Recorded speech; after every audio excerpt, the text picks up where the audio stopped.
Hello and welcome to the show, and welcome to a new series. Well, it's sort of a series idea. I don't know if you guys are going to like this or not. If you do, then I'll be carrying on this for a while.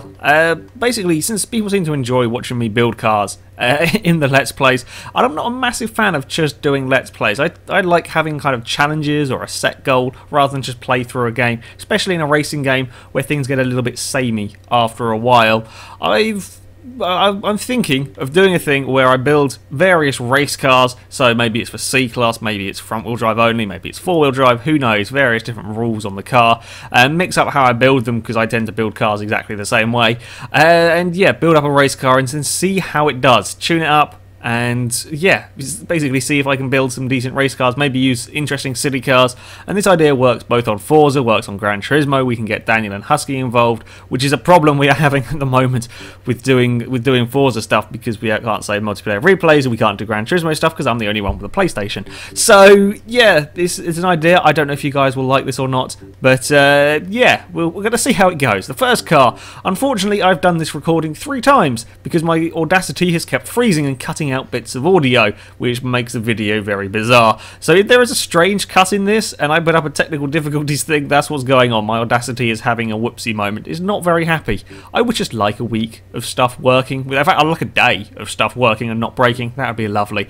So this car has been built, and I would take all the parts off and start again, but I've actually... It's really very nice to drive car, and I don't want to mess it up. I could save the setup, but you know, I'll just show you what I've done with this car. So I was going to go for a handling car. I'm going for a car with a lot of grip, because you will find when you play, if you haven't played this game yet, you'll find that the cars tend to slide around a lot. They have a lot of oversteer on the most part, anyway. Especially if you're racing online. A lot of the times I'm racing, I see cars sliding all over the place.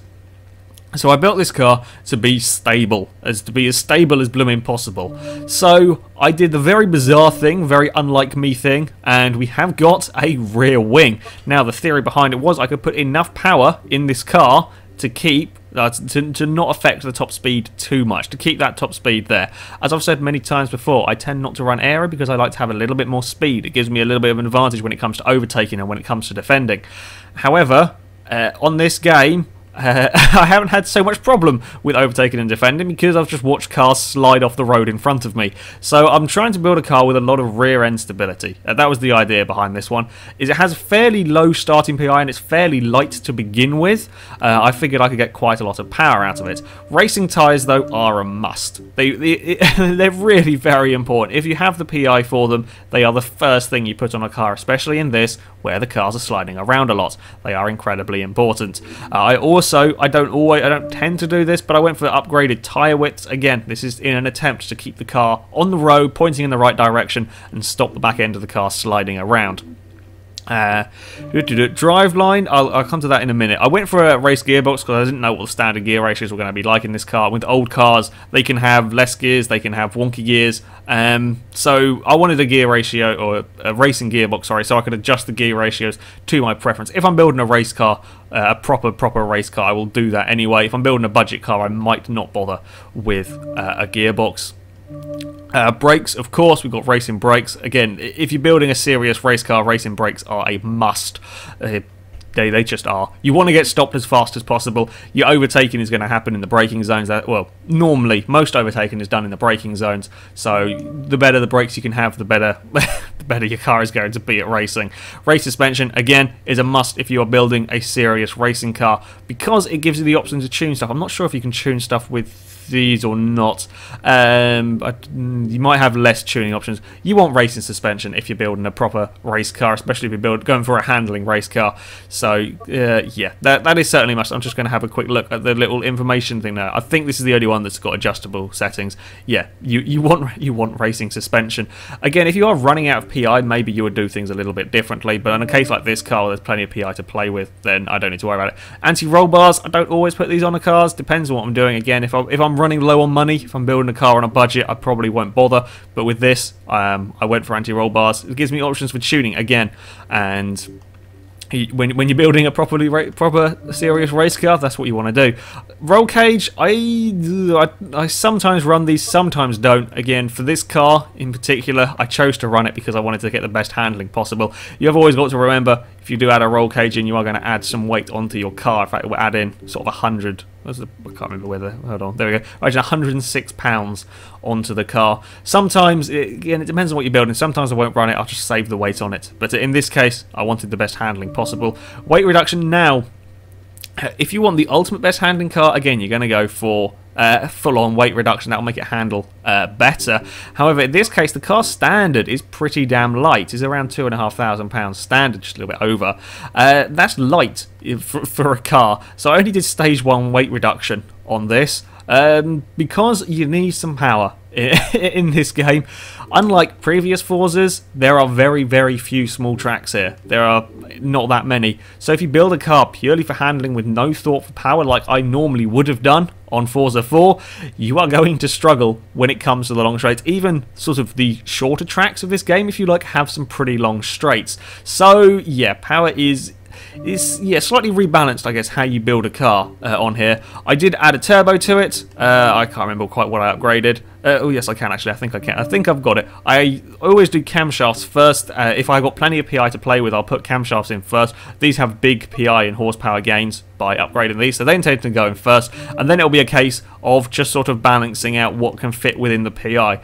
On this occasion, after the turbo conversion, I put in racing valves, which left me with 1 PI to spare with 252 horsepower. I could have gone for one of these, can't remember, something down here that would have given me 1 more horsepower, but by having 499 horsepower, it meant I could go to driveline and I could go to drive shafts and I could have a racing driveline. This loses 16 pounds, whereas if I'd gone for the other option for upgrades, I would have had 1 more horsepower. So I'll take the loss of 16 pounds over the gain of 1 horsepower, as yeah, that seems like a pretty good trade, if you like, to me. So that was how I built the car. I think I've remembered. Oh, I also put a diff in it because this is quite an old car, and I put considerably more power. I think I've added like 100 horsepower to this, and you don't want to have a one-tire fire going on with this. I have no idea how to tune diffs. I'd never fiddle with them, but I put it in there to stop the thing from spinning up only 1 wheel. Clutch, I don't bother with upgrading. Again, well, I might bother if I have a PI to spare and I'm looking for something to fit. I might use a clutch. Other than that, I tend not to bother. I know, sort of technically, mechanically speaking, putting a lot more power in a car and not changing the clutch might cause problems, but on Forza it's fine, so it doesn't matter. So that was the base setup, I think. I hope I haven't forgotten anything. No, I'm fine. Now, I need a test track on this game. On previous Forza, I would just use Iberian because it has a lot of high-speed corners, and if your car is good through the high-speed corners, if it's nice and stable through there, it'll probably be good all around. So that's where I tend to build my cars. The problem is, Iberian isn't in here.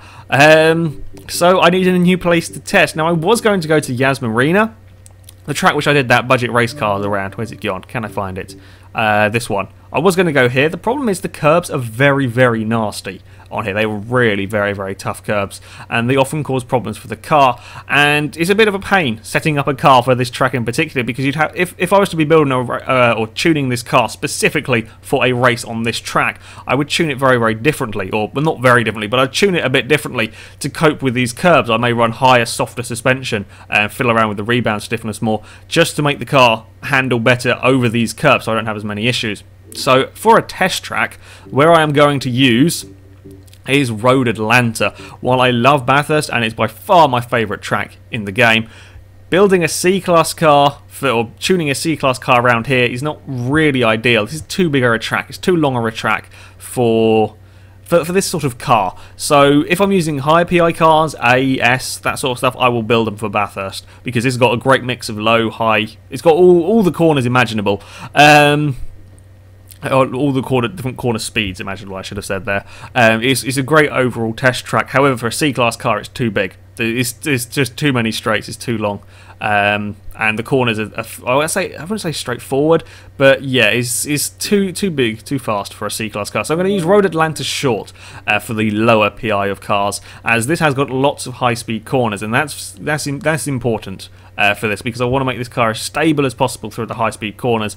There is a low-speed chicane as well, so you can test it through there. But if my car is stable through the high-speed bits, I can deal with it in the low-speed areas. It should be okay through there, because the big thing with this game, the big change, I guess, from 4 to 5 is there's less grip. There's an awful lot less grip, and that often means that the cars are very slidey. When I've been doing online races, yeah, everybody has been falling off the road. I haven't been beaten yet in an online race on here. Despite the fact I've been spun out and turned around on the first corner, I will still come back to win, even if I'm not technically the I've always had fastest lap, and I'm not boasting here, it's just nobody seems to be able to drive on this game.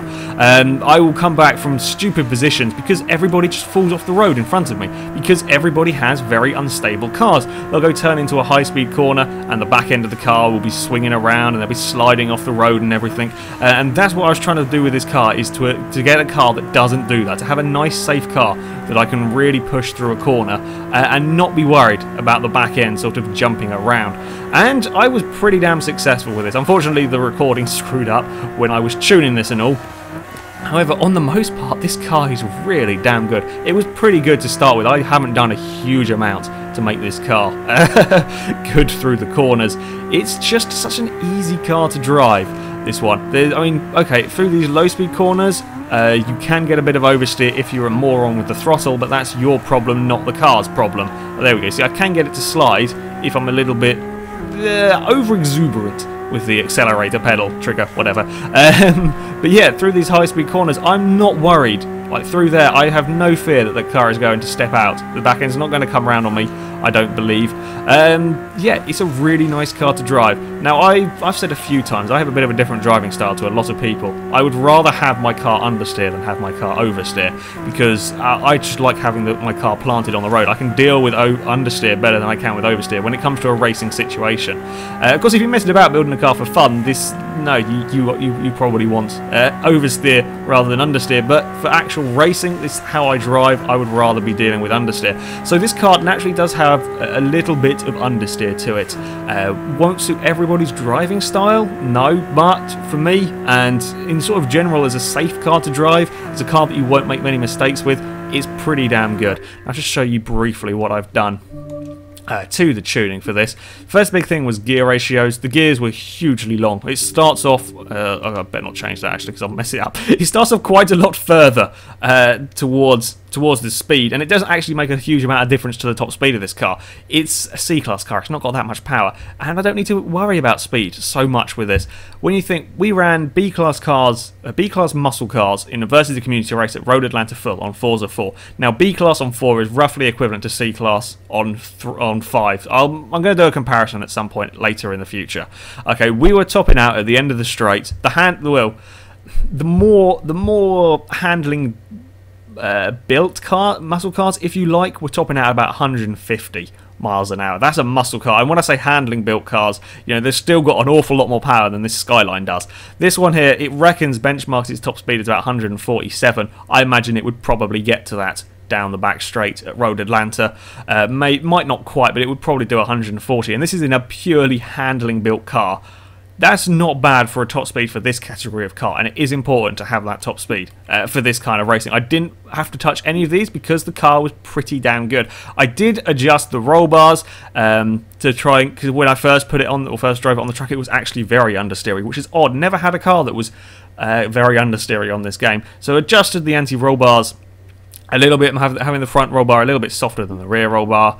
Lowered the ride height a little bit. You've got to be careful on this game with lowering the ride height and stiffening the suspension too much because of the curves. All the curves in this game in general are quite nasty, especially at Abu Dhabi. So you've got to be a little bit careful. You don't want to have it too low and too stiff, otherwise you are going to have issues with every single curve. Not with rolling like you did in Forza 4, but just with bumping over them, causing your car to spin, unsettling you, and all of that kind of thing. And with aero, just increased the downforce on the rear, not all the way. I think it starts off about 150, might be a little bit less than that actually, maybe sort of like 120. Just increased that a little bit, reduces my top speed by about 2 miles an hour. But again, I'm not too worried about losing that 2 miles an hour because this car is stable. It's so stable through the corners. It's really very, very good.